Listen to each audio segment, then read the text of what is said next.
Hello, ladies and gentlemen. This is me, Umar, your host of The Long Voyage. I'm Microsoft Solution Architect Expert, mainly related to Azure and M365. Today, we are going to talk about licensing. This is really important for any organization. So, I thought we should talk about licenses, how Microsoft offers licenses. I know this is complex, this is huge, this is so I will try to cover it as quickly as possible within next 10 minutes, I suppose. So the agenda of this call is to discuss one, two, three, four, five, six, seven different kinds of licenses. First family one, then business one, and then large enterprise, frontline workers, government organizations, non-profits, education institutes, some add-ons, comparison, and some extras I'll give you. So let's move ahead. First, we are going to talk about, and don't worry about these links. I'll share the links in the description. First, we need to talk about the very basic license for organizations which have lesser than 300 users. So Microsoft 365 Business Basic can be purchased. This is not giving you desktop apps, so you can't install these applications on your desktop. Let's say Word, Excel, PowerPoint. You will be using them in browser only. Remember, you will be using Word, Excel, PowerPoint on browser only, and you have many different features in this. Next up, we have Microsoft 365 apps for business. These apps are allowed, but you have very few features. As you can see, you don't have Defender, you don't have Intune. I will explain that Intune is MDM, mobile device management, Defender is for antivirus and security, and you don't have SharePoint. SharePoint is really useful. So if you need SharePoint collaboration, if you need Teams, you don't get Teams on this one as well. So this is also pretty basic, but this is for those organizations who would require Word, Excel, PowerPoint to be installed on their machines. Next, we can go towards the something like which is standard, which has most features, which is Microsoft 365 Business Standard. You can install the apps on your desktop, and you have OneDrive and you have SharePoint where you can collaborate. OneDrive which is your personal space. You can upload, you can sync, you have email, of course, and you have Clip Chat and Microsoft Loop as well, which is based on artificial intelligence. And you have some features of Copilot, some features which will assist you in many different ways to finish your task quickly.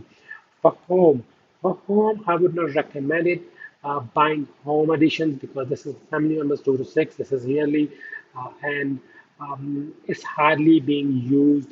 Yes, so this is kind of not for organization. This is for family or a tiny company, you can say. But yeah, mostly we would go with for business because I'm a solution architect and I need to suggest licenses sometimes. And I have many queries which are customers and sometimes colleagues are also confused about licensing. So it's the right time to discuss licenses because this reflects your on your bills, and this also means that which features you can have and cannot implement.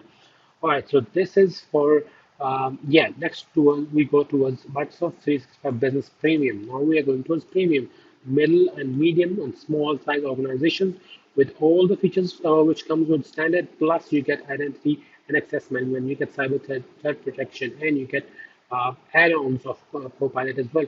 So you get Microsoft Purview, which have many features. You have Defender, you have Intune. Defender Intune. Manage your users' devices remotely. Microsoft Intra ID, Azure Active Directory, Defender of antivirus, remote for your endpoints. Now, these are huge features in the price of 22 US dollars.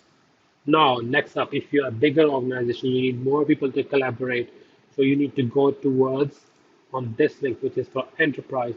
So in enterprise, there are few changes being made and have already executed actually, where Microsoft is now selling licenses, enterprise level licenses more than the organizations which have more than 300 users can purchase these licenses, but without Teams. If you don't have Teams, what will you do? You will, of course, go and get the add-on. We'll discuss that. It's about 5 US dollars, so you need to have an add-on for Microsoft Teams. This is enterprise level E3, and this is the highest one, the best one, E5, enterprise E5 license. This is for frontline users. We'll come back to that later. Now we need to talk about Microsoft 365 Enterprise No Teams and E5 No Teams. So these have many features. Almost 80-90% of features which Microsoft is offering. Viva, Access, List, Forms, Sway, Power App for automation, Power Automate, Microsoft Planner, Microsoft To Do, Microsoft Loop, also based on artificial intelligence. So this will give you lots and lots of features. Now let me expand so you can see what you have and what you don't have. Just a huge list. We'll come back to the comparison. We'll try to find out where you need, what is the deciding factor for you. It might be conditional access. All right, so we have discussed that. What organizations, commercial organizations, will get if they have more than 300 users? They need E3 or E5 or maybe E1. The patching link might be different. You can go on Google and search it, or ask me. I'll provide you the link.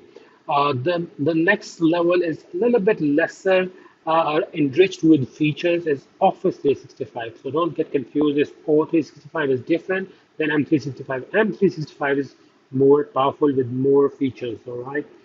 So you can see similar licensing is available here. Again, you can go through the link. Power BI is here. This could be important if you're doing visualization, reporting. OneNote is here as well. And you can, of course, expand and go through the details of all each license which is important for you. What I'm going to do is I'm going to go towards Frontline. Frontline users are the workers who have Windows 365 virtual PCs. Yeah, virtual PCs, you are assigned single license to three devices, but one session at a time. So if you have a lot of workers on manufacturing industry or they are at site, so they can use that device. So company-owned devices, frontline users who just need to enter data and see data or check email and reply will be using F1. You can save a lot of money if you're using this because it has the exchange, it has all these apps built in that device, or you can say virtual PC. So frontline users can reduce licenses can reduce your cost a lot. It's really important. Now let's talk about GOE, government organizations. They will be getting discount. The pricing, if you need the pricing, you can ask me, message me, or yeah, just comment. I will be able to provide you the pricing. They have different licenses, which is called G3, G5, G3, government M. This is O365 G3. This is M365 G3 and O365 G5 and MG5. So you can see they are also enterprise level, and of course you can expand and you can go through all the features which you need or you might need, which is a deal breaker or not.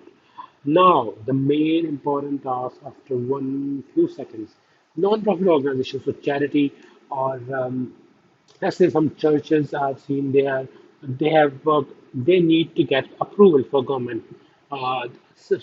Similarly, government organizations also need approval for their authority. Once you have approval of non-profit, you qualify for really cheap licenses, cheaper price, maybe 80%, 70% discount pricing, and they also have really useful features. You can see, and now we talk about add-ons. So they could be you buy a basic license and you need security only. You can buy that security add-on. Let's say you have bought M365 business standard license, but you need Intune. So you only pay for Intune, maybe $4 or $5.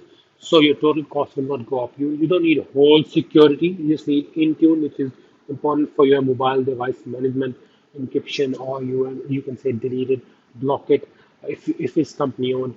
Or otherwise, you can also put apps on that, which are company owned app, company customized app. Or you want those apps to be available for users.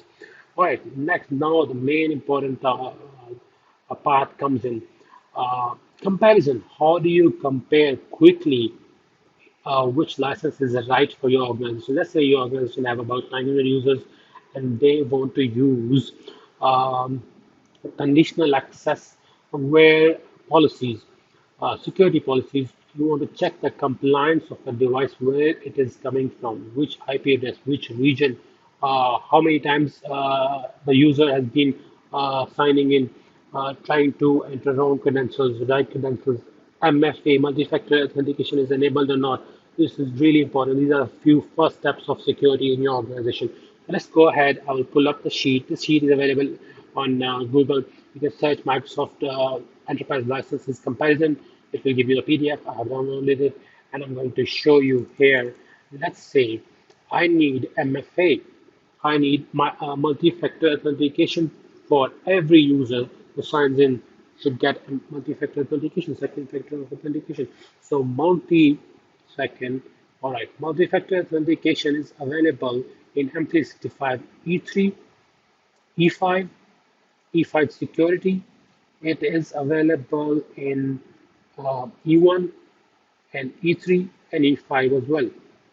But if you go towards Windows 11 licenses, Windows device-based licenses, operating system-based licenses, you're not going to get MFA. So MFA is available in all major licenses E3 and E5, O and M. Now let's go towards Intune. I need Intune as well. So Intune is not available in O365. O365 E1, E3, E5 does not have Intune Plan 1, or let's say Intune Plan 1 can be added. You can say it can be added, but it's not available right away in E3, Office 365, E1, E3, and E5. So if you need Intune, you've got to go with M365, E3, or E5. These are the two choices. Or you can have add-on as Intune. We'll come back to Intune add-ons later. Now let's talk about conditional condition. So conditional access is also available only in M365, E3, E5. So let's now talk about the next level where you're trying to find out risk. Is it risky? This user is trying to sign in. Is it a risky one? You want to generate a warning, you want to block it, you want to grant it. So next level, top level of security when user is trying to sign in, he's presenting his credentials, he's presenting MFA, but maybe with the wrong device, maybe from the wrong location. So if you are talking about risk-based conditional access, you have only one choice, M365 E3, highest one, the biggest one, or you can have any other license, standard license, cheaper license, but have M365 E3 security add-on. Here we go, add-on. These are add-on, security add-on and compliance add-on. Let's see what it says on 2. 2 here it requires Microsoft E3, Office 365 E3. Okay, so there are prerequisites as well. We need to check prerequisites as well. Included, available by adding Teams Enterprise. Right, now we have discussed that it's important that let me go ahead and talk about privilege. Privilege. Yeah, prevention, data loss prevention. Let's go towards DLP. DLP. So DLP is also available in E3, E5, and Office 365 E3, E5 as well. And I would like to go towards, yes, so if you want Azure Information Protection Security, it's available in E3, and Plan 2 is available in, and I would like to go for Defender. Defender. So Defender for cloud apps, Defender for cloud apps, for governance, Defender for anti-malware, Defender for firewall, Defender for endpoint, plan 1, plan 2, with lots of enriched features. You are onboarding your devices, and your devices are sending signals to your Azure Intra ID. You are monitoring those devices, what's happening with them, any threats. So it's really important for if you are worried about ransomware, Defender for endpoints, Defender for cloud, Defender for identities, Defender for servers could be really important for you. So this comparison sheet is really necessary, and you need to go through it, and you need to also check these licenses are suitable for you or these ones here. And of course, if you can save some money with adding frontline users or add-ons, now we can go towards um, Microsoft Teams. So yeah, here we are. Meet, chat, share files. This means Teams. So Teams add-on, what is the price of Teams add-on? Is 5.25 US dollars per user per month. So we need to understand, we need to add this cost to each license we are purchasing. We need to be very careful. So once you have written your deciding factors, once you have seen all these links, once you have discussed with your colleagues and a specialist, then you can move ahead and add on. Any question, let me know. I will give these two links in description. And thank you very much for watching this video. Cheers. Bye bye.